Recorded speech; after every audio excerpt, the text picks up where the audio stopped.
नमस्कार, मैं शिवानी रतूड़ी लाइव में आपका स्वागत करती हूं। बिहार के मुजफ्फरपुर जिले में बुधवार को सियासी सरगर्मी उस वक्त तेज हो गई जब ओबीसी मोर्चा के कार्यकर्ताओं ने कांग्रेस सांसद राहुल गांधी और बिहार विधानसभा में नेता प्रतिपक्ष तेजस्वी यादव के खिलाफ मोर्चा खोलते हुए जमकर प्रदर्शन किया।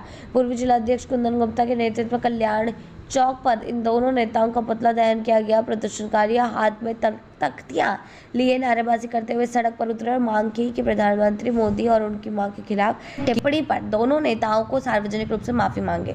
इस दौरान पूरे चौक पर राहुल गांधी मुर्दाबाद और तेजस्वी मुर्दाबाद के नारे गूंजते रहे। भीड़ में ओबीसी मोर्चा के महामंत्री आकाश पटेल और राकेश रंजन भी अगुवाई करते नजर आए।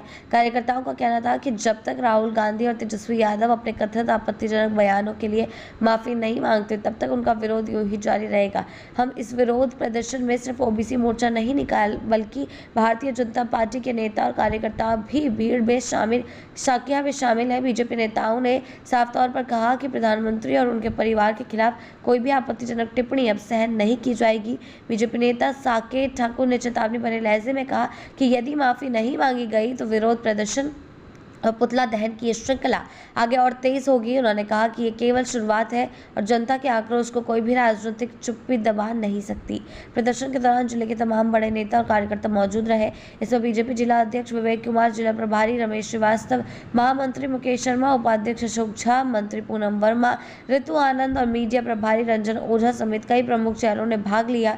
सभी का स्वर एक ही था, देश के प्रधानमंत्री और उनकी मां के सम्मान के खिलाफ बोले गए शब्दों की कीमत चुकानी होगी। मुजफ्फरपुर की सड़कों पर उतरे नाराज कार्यकर्ताओं का गुस्सा इस बात की ओर इशारा करता है कि अब राजनीतिक बयानबाजी पर जनता और कार्यकर्ताओं की नजरें पैनी हो चुकी है।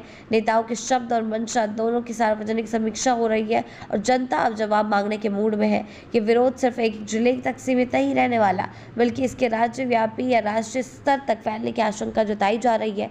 जिस तरह से भाजपा और ओबीसी मोर्चा के नेता खुलकर सामने आए हैं उससे इतना तो साफ है कि आने वाले दिनों में ये मुद्दा राजनीतिक पारा और चढ़ा सकता है। सवाल अब सिर्फ इतना नहीं है कि बल्कि सवाल ये है कि असर का क्या है जो बिहार की सियासत को एक नई दिशा देने की ओर बढ़ रहा है, क्योंकि इसका जो भी असर होगा वो सीधे सीधे चुनावों की दृष्टि पर पड़ेगा, चुनावों के रिजल्ट पर पड़ेगा, चुनावों की वो रणनीति पर पड़ेगा। साथ ही साथ जो जनता अपना रिजल्ट सुनाएगी महागठबंधन को और गठबंधन को, उस पर इसका सबसे बड़ा व्यापक संदेश जाएगा। यानी कि पूरे के पूरे बिहार विधानसभा चुनावों में इसका बड़ा मुद्दा जो है देखने को मिलेगा। ये मुद्दा आगे चलकर और कितना तूल पकड़ता है, इस मुद्दे पर एनडीए कितना और महागठबंधन को घेरने की कोशिश करता है, ये महागठबंधन अपनी सफाई में कुछ कहता है या नहीं, देखने वाली बात होगी। आगे की अपडेट्स के लिए ऐसी ही अपडेट्स के लिए जुड़े रहे हैं लाइव के साथ ही चैनल को सब्सक्राइब करना ना भूलें और हमारी फेसबुक और वेबसाइट के साथ भी जरूर जुड़ें।